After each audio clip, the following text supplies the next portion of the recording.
भरतपुर सोनहत में सियासी उबाल। पूर्व विधायक गुलाब कमरो ने कलेक्टर पर लगाए गंभीर आरोप। 19 जनवरी को कलेक्टर कार्यालय का होगा घेराव।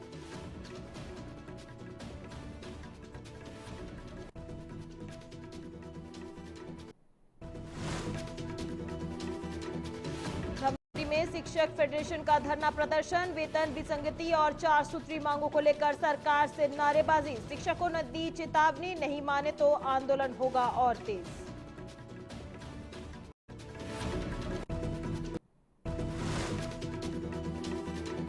सुपेला संजय मार्केट जल्द होगा शिफ्ट। भिलाई नगर निगम ने ट्रैफिक जाम को देखते हुए वैकल्पिक स्थल तलाशा। सड़क पर भीड़ और दुर्घटना को देखते हुए लोगों की असुविधा की जागी जरूरत।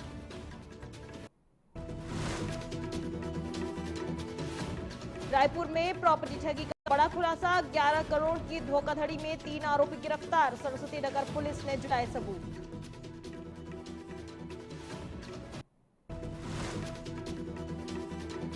नया रायपुर SIHM ने 2026 सत्र के लिए शुरू किया प्रवेश।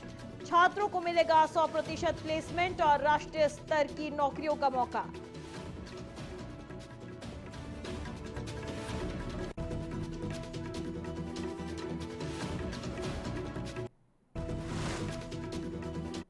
नमस्कार, आप देख रहे हैं न्यूज टीवी इंडिया और मैं आपके साथ श्रेयोशी। चलिए खबरों की शुरुआत करते हैं छत्तीसगढ़ की खबरों के साथ।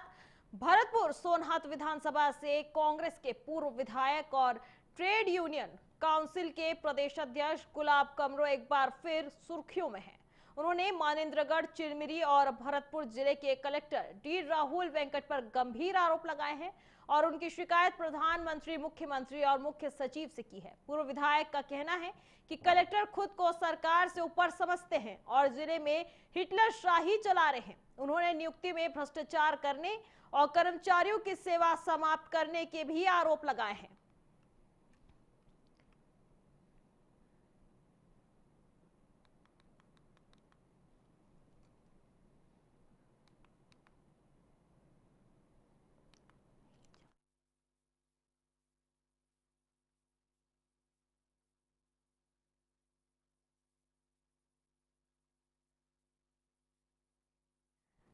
पूर्व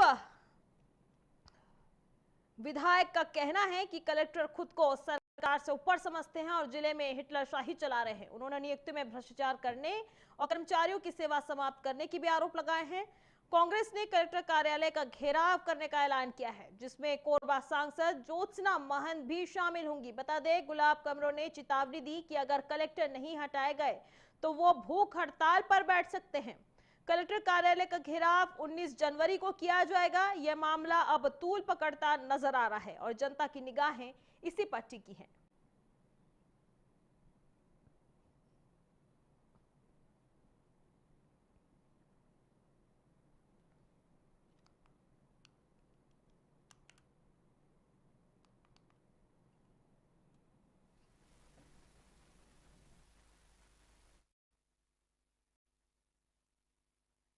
उन्नीस तारीख को कलेक्टर कार्यालय का जो घेराव होना है, उसकी रणनीति बनी है कि हम लोग उस दिन हमारे इस कार्यक्रम में हमारे इस क्षेत्र के लोकप्रिय सांसद ज्योत्सना महंत जी हमारे बीच में उपस्थित रहेंगे। उनके नेतृत्व में उस दिन का ये जिला कार्यालय घेराव होगा, क्योंकि हम लोगों ने देखा है कि इन 2 सालों में भारतीय जनता पार्टी की सरकार में सरकार तो कोई काम करनी है, लेकिन आज हम वर्तमान में अगर जिले के कलेक्टर की बात करें तो आप देख लें किस तरह से यहाँ पर भ्रष्टाचार, चाहे उन्नति की बात करें, चाहे शिक्षा विभाग की बात करें, चाहे फॉरेस्ट विभाग की बात करें। आपने देखा वो फेडरेशन का हड़ताल में 3 कर्मचारियों को निलंबित कर दिया। तो इस तरह से पूरे हिटलर शाही इस जिले में चल रहा है।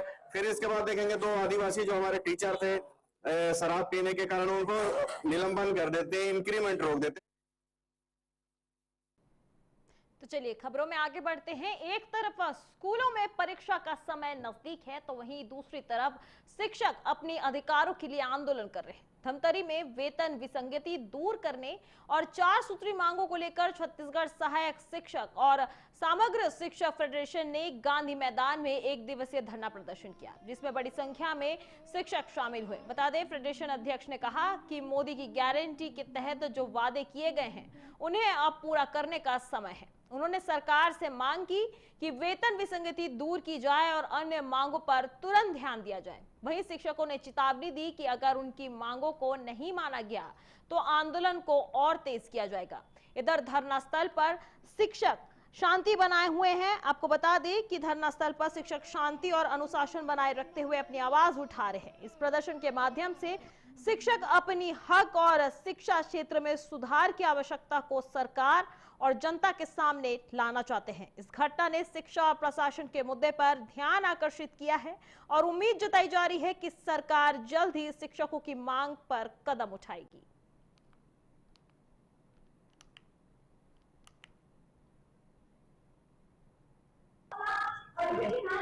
जी बताइए क्या मांग है? जी मैं दौलत ध्रुव, जिला अध्यक्ष सहायक शिक्षक समग्र शिक्षा फेडरेशन जिला धनकरी। आज हम एक दिवसीय जिला स्तरीय आंदोलन 4 सूत्री मांगों को लेकर के कर रहे हैं, जिसमें मोदी की गारंटी के तहत जो चुनावी घोषणा पत्र में वर्तमान सरकार ने वादा किया था कि सहायक शिक्षकों का वेतन विसंगति दूर करते हुए समस्त शिक्षकों को क्रमोन्नत वेतनमान का लाभ देंगे।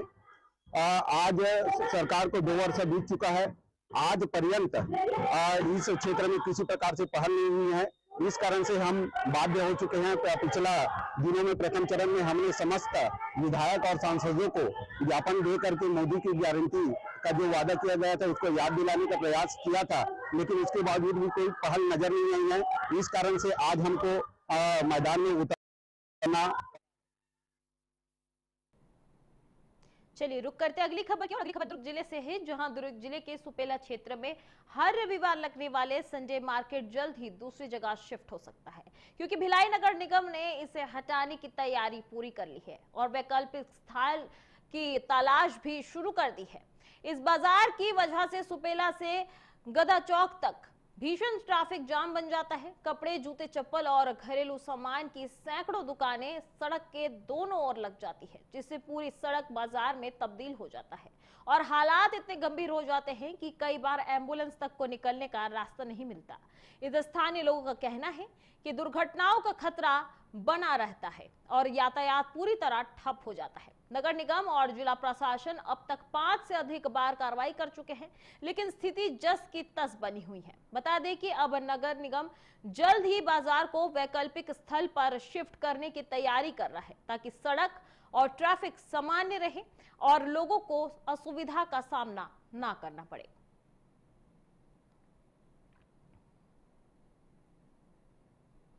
सुबेरे जो हमारा जो ये जनरली ये देखा गया है कि सुपेला से जो गदा चौक के बीच में हर संडे को एक मार्केट लगता है, जो हमेशा देखा गया है कि रोड तक काफी मात्रा में जो रोड तक उन लोग मार्केट लगा के अपना बिक्री करते हैं।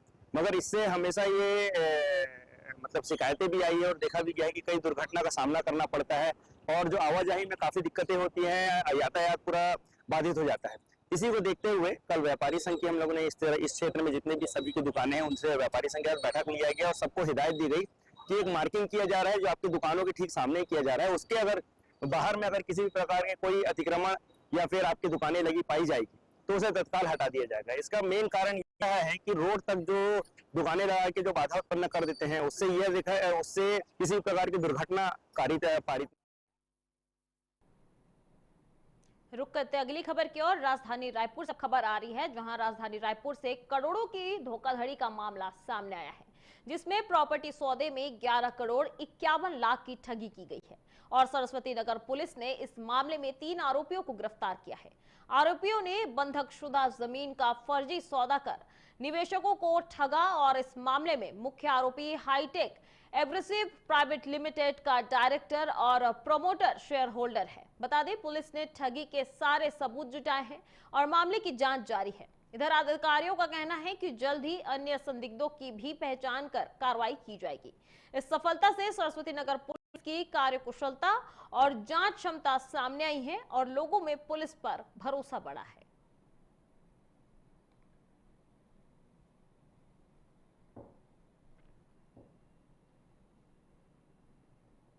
नया रायपुर स्थित SIHM ने 2026 सत्र के लिए प्रवेश प्रक्रिया शुरू कर दी है, जो छत्तीसगढ़ पर्यटन विभाग के अधीन काम करता है और NCHMTC यानी कि संस्थान से जुड़े छात्र 100% प्लेसमेंट के साथ राष्ट्रीय स्तर की नौकरियां पा सकते हैं। बता दें, SIHM डिग्री और डिप्लोमा कोर्स सहित व्यावसायिक पाठ्यक्रम संचालित करता है, जैसे फूड प्रोडक्शन, बेकरी और हाउस हेल्पिंग।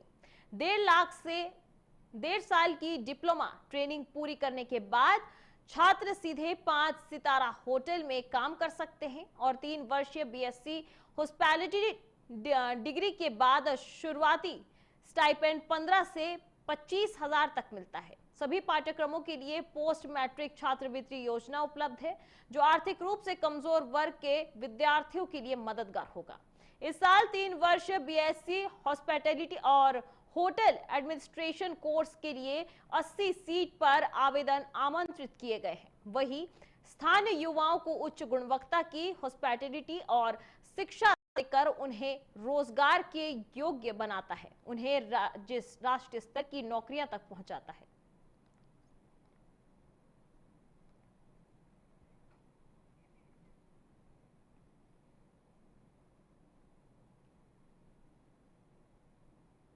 बढ़ते अगली खबर की ओर, जहां रायपुर प्रेस क्लब में आयोजित रूबरू कार्यक्रम में प्रसिद्ध जादूगर OP शर्मा जूनियर की उपस्थिति ने कार्यक्रम का माहौल रोमांचक और सकारात्मक संदेश में भर दिया। कार्यक्रम में प्रेस क्लब के अध्यक्ष मोहन तिवारी, महासचिव गौरव शर्मा, उपाध्यक्ष दिलीप साहू और उनके साथ ही अनेक वरिष्ठ पत्रकार वहां मौजूद रहे।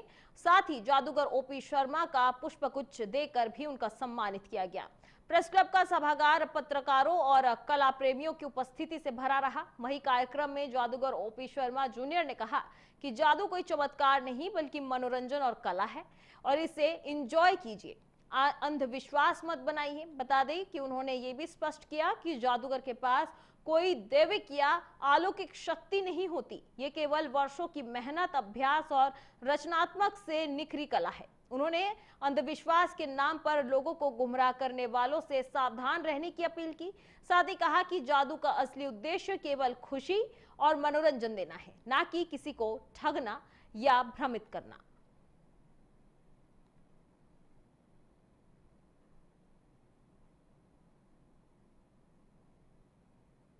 मैं जादूगर OP शर्मा जूनियर आपके इस प्यारे से शहर रायपुर में हम लोग 5वीं बार अपना ये अंतर्राष्ट्रीय स्तर का शो लेकर प्रस्तुत हुए हैं। 11 जनवरी से रंग मंदिर में हमारा ये शो शुरू हो चुका है और इस बार बहुत सारे नए नए प्रदर्शन हम लोग लेकर आए हैं, जिसमें ड्रिल ऑफ डेथ, तिलस्मी चेहरा, माइम मैजिक और बहुत सारे रोमांचकारी प्रदर्शन, the great illusion of India. रोजाना 2 शो, सोमवार से शुक्रवार 4 बजे, 7 बजे और शनिवार रविवार के दिन 3 शो हैं। कोयलांचल क्षेत्र के चिरमिरी में रेल सुविधाओं की बदहाली को लेकर स्थानीय नागरिकों और यात्रियों में भारी असंतोष दिखा। यात्रियों का आरोप है कि रेल प्रशासन सुविधाओं को बढ़ाने की बजाय लगातार कटौती कर रहा है, जिससे आम जनता को भारी दिक्कतों का सामना करना पड़ रहा है। बता दें, चिरमिरी बिलासपुर पैसेंजर ट्रेन को कोरोना काल के दौरान एक्सप्रेस का दर्जा दिया गया था, लेकिन अब ये ट्रेन लगभग सभी स्टेशनों पर रुकती है। फिर भी यात्रियों से एक्सप्रेस का अधिक किराया वसूला जा रहा है। पहले रीवा से चिरमिरी के बीच प्रतिदिन चलने वाली ट्रेन अब सप्ताह में केवल 3 दिन ही चल रही है, जबकि स्थानीय लोगों ने इसे नियमित करने के लिए बार बार निवेदन किया है, बता दें, लेकिन कोई परिणाम इसका नहीं निकला है। इसी तरह कोरोना से पहले बिलासपुर जाने वाली ट्रेन में रायपुर के लिए अलग बोगियां जोड़ी जाती थी, जिन्हें बाद में बंद कर दिया था, जिससे राजधानी रायपुर जाने वाले यात्रियों को बिजुरी या अन्य स्टेशनों पर ट्रेन बदलने की समस्या होती थी। रेल प्रशासन द्वारा चिरमिरी की असुविधाओं में कटौती और पुराने संसाधनों की अनुपलब्धता से यात्रियों में निराशा है और ये क्षेत्रवासियों के लिए गंभीर चिंता का विषय बना हुआ है।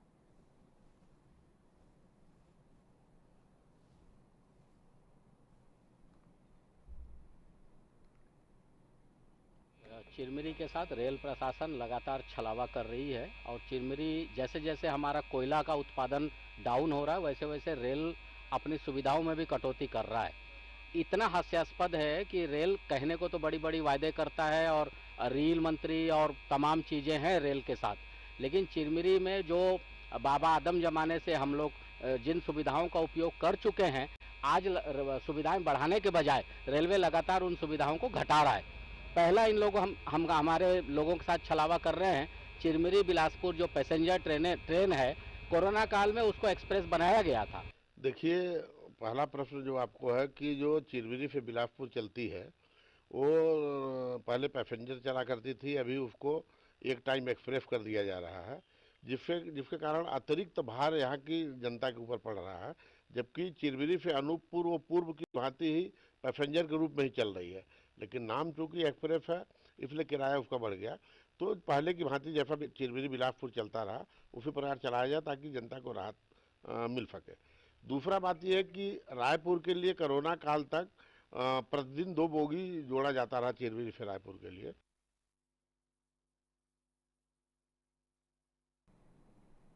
तो चलते बढ़ते हैं अगली की ओर। सक्ती जिले के ग्राम पंचायत नवापारा कला में प्रधानमंत्री आवास योजना से बने एक गरीब परिवार के घर पर प्रशासन ने बुलडोजर चला दिया, जिससे परिवार का सपना, मेहनत और आशियाना पल भर में मलबे में बदल गया। बता दें, घर के साथ साथ आसपास के लगाए गए पेड़ पौधों को भी उखाड़ दिया गया। मौके पर मौजूद अधिकारियों ने परिवार की मदद नहीं ली। बता दें कि उन्हें भारी आघात झेलना पड़ा।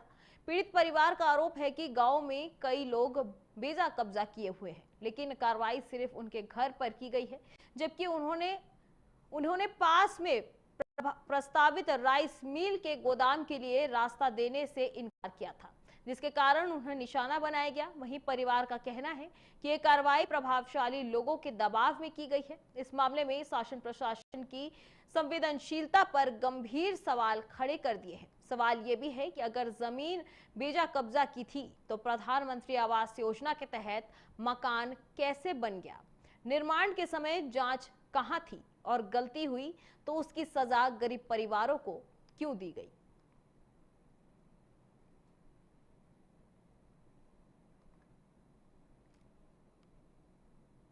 जी नमस्कार, मैं नवापारा कला का सरपंच हूँ चंद्रशेखर गवर। हमारे गांव में एक घटना हुआ है जिसका जमीन को आवास को बेजा कब्जा बना था, उसको तोड़ दिया है। मैं शासन से कहना चाहूँगा कि हमारे गांव में भी बहुत सारे बेजा कब्जा है, क्या उन पर भी कार्रवाई होगा? क्या एक ही घर को परेशान कर रहा है? क्या उन लोग प्रशासन लोग बनिया लोग है ना? तो मैं यही मांग करूंगा कि पीड़ित परिवार को न्याय मिले और इस समस्या का जल्दी से जल्दी हल हो। सूचना के मुताबिक मेरे सूचना मिला है कि सक्ती के कुछ बनिया लोग वहां पर जमीन लिए हमारे ग्राम में 3-4 एकड़ है उन लोग का पीछे में, और क्योंकि सामने में सरकारी जमीन है। मैं यहाँ नवापारा के हूँ। यहाँ 50-60 साल हो गए मोला खेती करत। 25 साल हो गए मोर लड़का मला घर बनाए, अब घर में 25 साल हो गए है। मोर आदमी गुजर गई तो मैं नहीं सके कमाए, तो मोर लड़का मला हमारे सौंपे हो तो बारी बिरता लगा के बहुत खात रहीन, फल फूल लगात रहीन और कुछ भी लगात रहीन। और उतनी दिन के कब्जा है और आदमी हरी तब के टूटे थे मोर दमा की बात आ रही आवाज तो कागज में बनाए रहीस। ये मोर नाम राधेलाल पटेल, पिता जीवन लाल पटेल, ग्राम पंचायत नवापारा। यहाँ घटना है आवास आ रही से प्रधानमंत्री आवास ओकरे आदमी ने तोड़ दिस भाजपा के तो नहीं पता, बाकी पीछे खेत वाला मन है जमीन खरीदे हवे। पौधा सब लोग उखाड़ दिन, बहुत से लगे रही से पेड़ पौधा सब फलत फुलत रही से, मुनगा रही से 40 ठो 30-35 ठो कटहल पेड़ रही से और केला रही से बहुत से, छोटे छोटे रही से सब नर्सरी खरीद के एक दो ठो ला के जगा रहे। हमन लोग आवास दे रही से, हमन वाला बना रहे हैं, हमन पूरा परिवार हमन खुश रहे, बाल बच्चे सभी जनी सरकार वगैरह आदमी बलुआ के टोरवा दी। जब हम घर में नहीं रहे तहसीलदार कर गए ना, हमन मोहलत मांगे, तहसीलदार हमन ल कही इसकी जाओ वहाँ 15 दिन का मोहलत मांगना यहाँ पटवारी ला बोले तो कोई कुछ नहीं होगा, जाओ जो करना है कर लेना।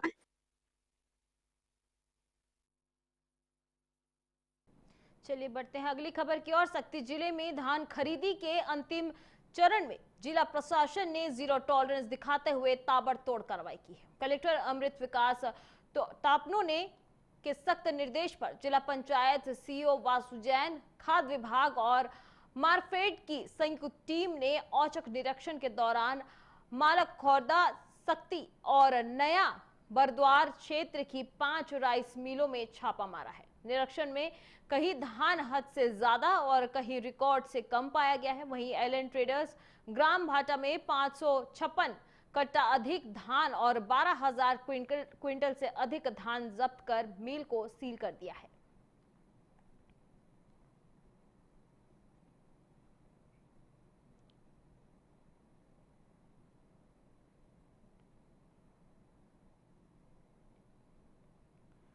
बता दें कि सक्ती में प्रशासन ने ताबड़तोड़ कार्रवाई की है।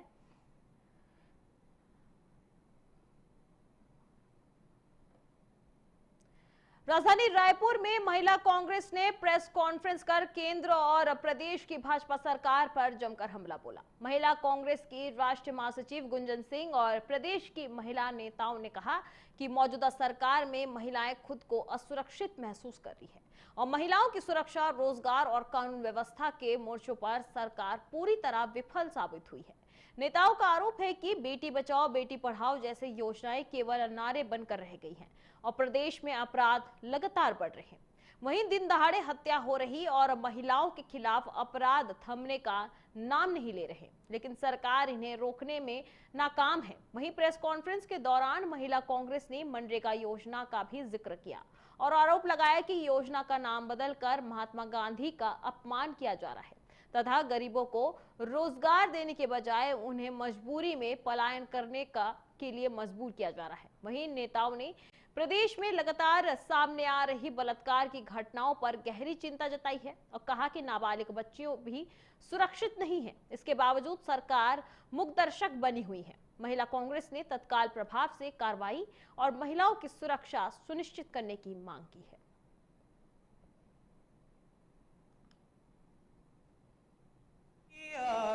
केंद्र सरकार को, क्योंकि देश में ओवरऑल महिलाओं की बात हो रही है, तो महिलाओं के लिए ऐसी ट्रेनिंग व्यवस्था भी करनी चाहिए कि महिलाएं अपने आप को एक मजबूती से अपना बचाव का कारण भी बने। क्योंकि मैं आपको बोली कि घटनाएं हो जाती हैं और उसके बाद हम अगर दोषी को सजा और ये करते हैं तो एक औपचारिकता, लेकिन उस बहन के साथ जो उसको उसके सम्मान में लगी है, जिस तरह से उसे जख्म दिया गया, वो तो हम नहीं ये कर सकते हैं ना। तो निश्चित रूप से मैं तो यही कहूंगी कि देश भर में जहां भी ये पुष्टि और साक्ष्य हो जाता है, अविलंब उसे फांसी की सजा दे देनी चाहिए। उसे उम्र कैद और सजा देने की जो औपचारिकता है उसको हटाएं और निश्चित रूप से देश में हमारी नारी शक्ति को रुक करते हैं अब उत्तर प्रदेश की